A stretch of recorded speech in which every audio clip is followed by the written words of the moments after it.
Well, Skip, it's kind of easy because the guy that he normally picks first is also a captain on the east side, so he can't select him.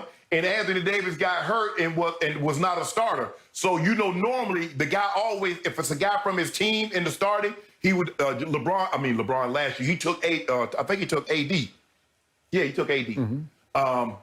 Skip, this is tough for me because one year he took, who did he take? He took KD twice, and he took Anthony Davis last year. He took Durant in 2018, Durant in 2019. Wow. I'm going to say, I believe he takes, I want to say Embiid. I'm going to say he takes Embiid or Giannis. Because I go back and forth. I want to say Kawhi. I really want to say Kawhi, Skip, because I know how he loves Kawhi and what Kawhi, how well Kawhi played. And he was looking at it from that. LeBron looks at it like, Skip, not only is he trying to win the game, LeBron is looking at it, okay, who is going to pair well with me in this team? You remember last year, Giannis got all-world players, Skip. I don't think Giannis was trying to win the game. He was trying to get the most diverse team. He got a guy from Cameroon. He got a guy from all over the place. And LeBron was like, thank you, thank you, thank you. So with that being said, I'm going to say he takes, you know what, Skip? I'm going to say he takes Joel Embiid. I'm going to say he takes Joel Embiid. And by the way, speaking of Giannis a year ago, remember how hard he was on James Harden? Do you think if we fast forwarded this year, if Giannis were picking this year, do you think he'd take James Harden if he had a chance? I'm going to say a big yes. He probably would. Yeah. Yes. Okay.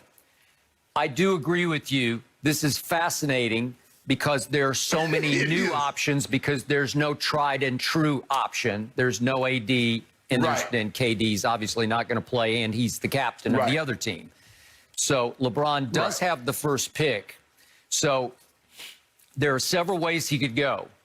The showstopper, the touche pick of the century, the one that would just knock me out of my chair, have me rolling on the floor, would be if LeBron James opened up by taking Kyrie Irving, because I'm pretty sure that KD will take Kyrie with the second overall pick, right? Because it's his soulmate, it's his guy.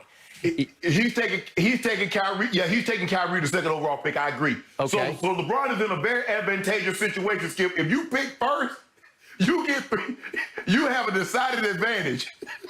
Well, you do, but look out. You could mess up KD and mess up that chemistry, and you could say, I take Kyrie. Obviously, Kyrie has had his issues with LeBron. I don't know if they have, so to speak, buried the hatchet or not.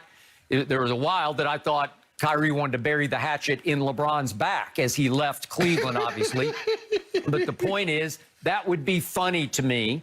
That would make it highly entertaining. And you could certainly make a case. Kyrie is playing at a supremely high level right now. He's shooting the ball better, to me, than he's ever shot it. So you could certainly make the case that if you want to win the All-Star game, which LeBron obviously wants to do that, then that wouldn't be a bad pick, is just to take Kyrie. But again, are the issues so deep that LeBron just couldn't? Remember what his MO has been in the past. What's the old saying? Keep your friends close and your enemies closer. And there have been times when LeBron had a feud going in the finals with Draymond, and then we get to the offseason, all of a sudden they're business partners. After, obviously... And what else, Skip? Yeah. You remember after Kawhi chose to go to the Clippers, he picked Kawhi to be on his All-Star team after KD. Okay, and he did. And by the way, in Chicago a year ago at the All-Star game, guess who the MVP of that game was? It was Kawhi Leonard. So you could make a case that it's another keep your friends close, enemies closer. I'll take Kawhi because he lit it up in this game last year, and I'm pretty sure he'll light it up again this year. So that would be an option. But then there's also the Luka option, because LeBron also has a history. That's where I'm going. Okay, so Luka, Steph. Okay, but Luka, LeBron always seems to want to leap aboard the hottest bandwagon, the one that's rolling the fastest. And right now, Luka's bandwagon is rolling faster and hotter than anybody's in the NBA. I keep telling you, I don't quite understand it, but it is a thing. his rookie cards, signed rookie cards sold for whatever it was. I can't even remember the figure. What but it won? 4.6 million, I Yeah, think. it was just outrageous. And again, I keep asking you, what is going on here? He's a below-average shooter from both three and the free throw line.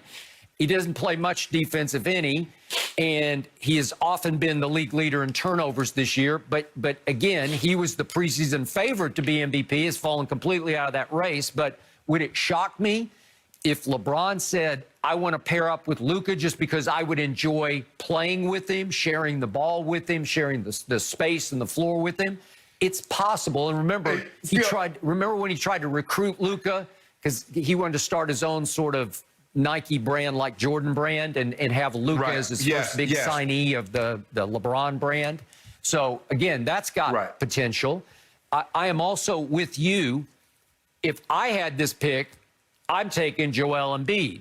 Now, the problem with Joel Embiid is he's 7 feet tall, and as you know, Shannon, a lot of times, especially as the game evolves, it's up and down. Yeah, it's not made for a big man. It's made for a shooter, scorer, maybe a dunker, like a fast break dunker. Right.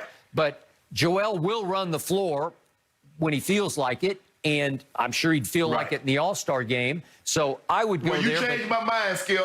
Yeah? You changed my mind. I'm going Giannis. You're going Giannis? Wow. I'm going Giannis. I say he takes Giannis. And then guess what happens, Skip? He's going to take Giannis. KD's going to take Kyrie. LeBron's going to take Kawhi. Then he'll take one of those bigs. And then where it gets interesting, Skip, Luka and Steph Curry. Now, we've never seen Steph and LeBron on the same All-Star team. I'm sure a lot of people would like to see that. Because if I'm not mistaken, Luka and LeBron was on the same team last year. So it's going to be, does LeBron want to play with Steph in an All-Star game? Because you have a decided advantage. Because you know KD is going to take Kyrie. And so now I've already got one pick in the bag. So you can't be right. You take Kyrie, I take Giannis. Or if you take Giannis and I take Kawhi. So I'm going to be right either way KD goes. So I think I'm going to say he takes Giannis first. KD takes Kyrie. He takes Kawhi next. Now it's a free fall. I don't really care what you do because I feel I'm going to beat you. Okay. And then I take Steph Curry. Am I hearing you right? You're making the case he takes Giannis because what? He's the back-to-back reigning MVP?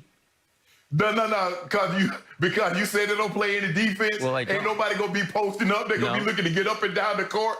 And it's probably gonna we 135 to 142. So I'm gonna take guys that get up and down. Okay. And just for the record, Anthony Davis did win MVP back in 2017, but I don't know if he qualifies as a big man. Is he really a center or no? Not really. So you have to go all the way back. And the thing is, Skip, he won. Yeah. It wasn't in New Orleans when he won the MVP. It was in New Orleans when he won the MVP, right? I think it might have been. That's where it was. Then normally it's disqualified because they often try to make the hometown star the MVP. Yes, but I don't think it's not going to be Trae Young this time in Atlanta. So forget that one. He should have made it though. You know, Ice Trae should have made it. You saw him last night. No, he had a nice game last night. I'll give you that. They had a huge comeback last night. But the point is, if you look at true big men winning the MVP, back in 2009, Shaq and Kobe shared it in Phoenix, but Shaq was playing in Phoenix at the time. So you have to go all the way back to 2004, an All-Star game I covered that was yet at Staples, but Shaq won it at Staples. But again, you got hometown hero winning in his hometown where he was playing, obviously, with the Lakers. So again, I'd still take Embiid because I still think you can utilize his dominance, his dunking dominance. I think if you tried to make Embiid the MVP with lob passes and alley-oop dunks, you could probably pull that off. That's where I would go. But I don't know. I have a gut feeling LeBron's going to take Luka. I just think it's the flavor of the year is to take Luka. Skip, I go back and forth because LeBron is superstitious, too. Don't let LeBron fool you. And every year that he's won it, he's also had Kawhi on his team. Now, he hadn't had, in any of the rounds, I don't think he's had Giannis on his ball club. but he's had Kawhi on his team. Two guys that's been on his team every year LeBron has selected it. It's been Dame Lillard and Kawhi Leonard. Those two are for certain. So it's going to be very, very interesting to see how he picks this. Because do you strap a KD with a bunch of guards? You have him with Kyrie, Bradley Beal, and Steph Curry. And LeBron has like Embiid, or Jokic, Giannis, and Kawhi, and himself. Okay. So if you're making the case that LeBron might even shock the world by taking Kawhi